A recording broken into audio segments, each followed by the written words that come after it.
Kwa ndugu zetu Waislamu, Eid Mubarak. Ni matumaini yangu kwamba usalama popote pale ulipo mtazamaji. Ujambo na karibu katika jarida la Uvoro ambapo tumekuandalia mengi kama jinsi tunavyoyapokea.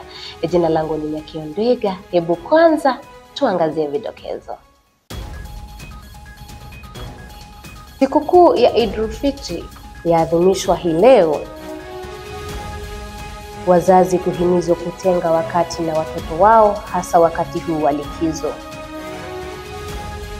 Seneta wa Embu kuwarai wakazi wa Mlima Kenya kuunga mkono ziara ya rais.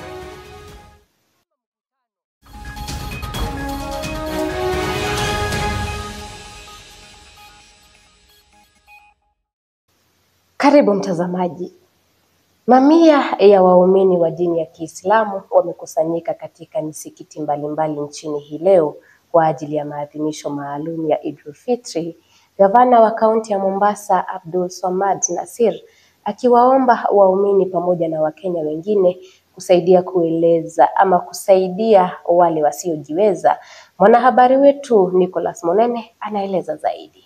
Siku ya leo ikiwa siku ya Ramadhan, mamia ya waumini wa dini ya Kiislamu wamekusanyika katika misikiti mbalimbali nchini kwa ajili ya maadhimisho maalum ya Eid-ul-Fitr. Mombasa ni moja ya kaunti ambazo waumini hawa wamekusanyika kwa ajili ya kufanya maombi pamoja. Kila mtu usimtetee kwamba labda Gavana wa kaunti hii ya Mombasa Abdulswamad Nassir ameomba waumini pamoja na Wakenya wengine kuwasaidia wasiojiweza. Kila mmoja Mombasa, Kenya kwa jumla, Eid Mubarak. Na tukumbuke tu wale ambao kwamba wasiojiweza katika siku kama hizi. Tukumbuke wale ambao kwamba hawajabarikiwa. Wewe kiona hauna gari, ujue kuna mwingine hana ile baskeli uliko nao. Ikiwa wewe unalia ya kwa hauna baskeli, kuna mwingine ambaye kwamba Mwenyezi Mungu amemuumba akawa pengine mguu wake hauko sawa kuweza kutembea. Kwa hivyo kila mmoja akumbuke kwa amebarikiwa kwa njia moja ama nyingine. Viongozi wengine wa kidini pia wameomba serikali kuwawekea ulinzi hasa wakati huu wa mvumo wa Eid-ul-Fitr. Natakia kila la kheri na inshallah Mwenyezi Mungu atakabali swala zetu, saumu zetu. Eid Mubarak. Uvoro TV Business, langu jina Nicholas Monene. Waziri mteule wa utumishi wa umma Geoffrey Ruko sasa ameunga mkono ziara ya Rais William Ruto katika eneo la Mlima Kenya, huku akishutumu madai ya kuwa serikali haijafanya maendeleo katika eneo hilo. Mengi ni kama tunavyoelezwa kwenye habari ifuatayo. Waziri mteule wa utumishi wa umma Geoffrey Ruko sasa ameunga mkono ziara ya Rais William Ruto katika eneo la Mlima Kenya, huku akishutumu madai ya kuwa serikali haijafanya maendeleo katika eneo hilo, akisema kuwa eneo bunge la Mbeere Kusini ni ithibati tosha ya maendeleo ya serikali.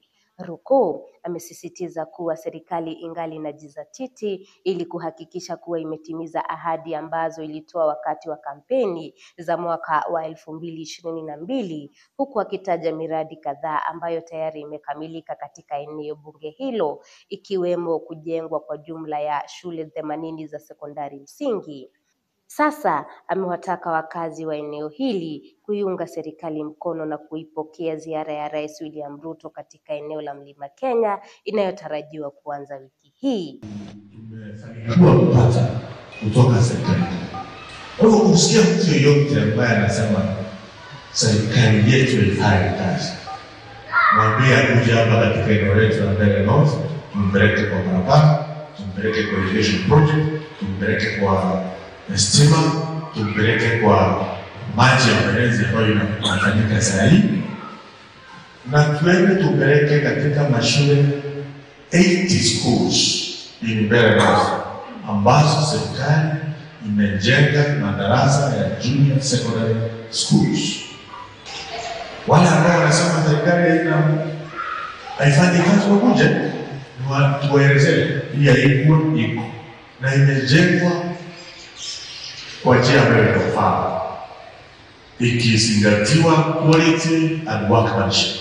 Na seneta wa Embu Alexander Munyi Mundigi sasa amewataka wakazi wa Mlima Kenya kuepuka mgawanyiko wa kisiasa na badala yake kumuunga mkono Rais William Ruto kwa ajili ya maendeleo katika eneo hili.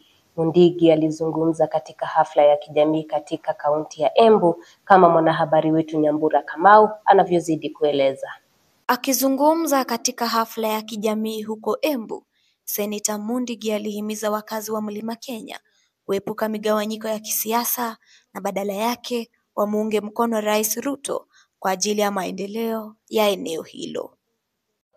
Kenya tuko nchi ya demokrasia na tumeona watu wengi wakisema yoyote wanataka, lakini hiyo mambo ya ukamatwa hakuna kitu kama hiyo. Lakini kama mkutano sio wako, iko anja gani ya kwenda kupiga kelele? Mkutano sio yako ya kwenda kupiga kelele ya mkutano mwingine. Kama unataka kupiga kelele, si hata wewe uende utengeneze mkutano yako.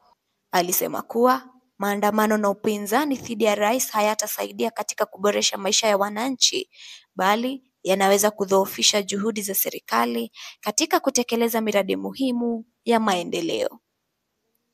Kwa hivyo mimi ningeomba watu wale wanapenda Mwenyezi Mungu, mambo ya watu wa Embu County, tafadhali tuungane pamoja tuweze kuenda kukaribisha rais wetu wa Kenya ambaye ni William Ruto na Profesa Abraham Kithure na pia Linda Asiwale wengine.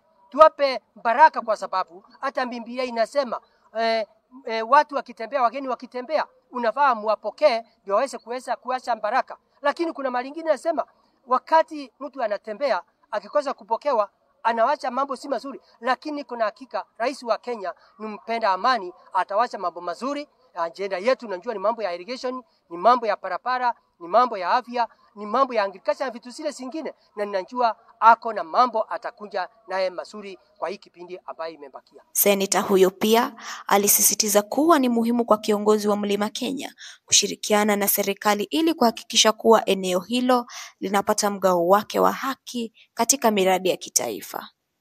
Aidha, alitoa wito kwa wakazi wa Mlima Kenya kushirikiana na viongozi wao kuhakikisha kuwa changamoto kama vile ukosefu wa maji, barabara duni na matatizo ya kilimo yanashughulikiwa kwa pamoja kupitia mazungumzo na serikali badala ya maandamano. Nikiripotia Uvoro TV Business, jina langu ni Nyambura Kamau.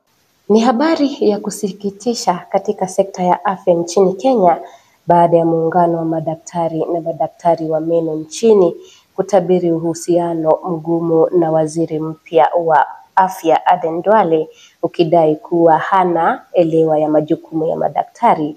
Jambo hili sasa likionyesha muungano huu kutokuwa na imani na uwezo wa waziri Duale wa kuelewa changamoto zinazokabili sekta ya afya.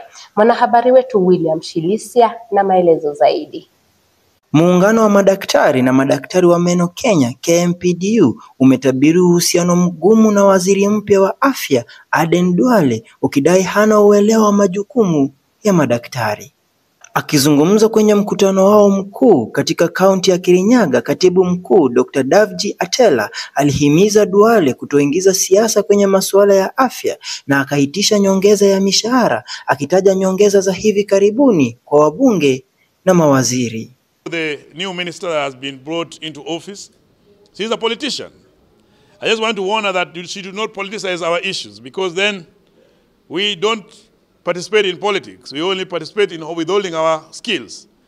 And therefore, no amount of politics can resolve the issues that are pending. And number one of them is the issue of interns. She must come out understanding their role. And if she doesn't understand, she should go and learn. And the same thing to the CBA that we've been fighting about. So we know the office is held in perpetuity. It doesn't matter who is in the office, it is that those issues are implemented. Muungano huo pia ulikosoa mamlaka ya afya ya jamii kwa kunufaisha viongozi wa kisiasa na ukatoa ilani kwa kaunti ya Kiambu kuhusu kucheleweshwa kwa mishahara na kushushwa vyeo. That is the Ministry of Health in any way tries to touch the wages of interns, then it will not be business as usual. we will treat that as a strike notice. We are saying the same way they have increased wages for MPs today and for the ministers and for everybody else, we actually need a wage increase, not a wage reduction. That is one thing that we've discussed, and therefore they should not try it. We also warn counties that have doctors on contract that they must pay their gratuities. In this case, we are referring to the county of Kirinyaga, which mainly has that problem. Nikiripotia Uvoro TV Business, William Shilisia.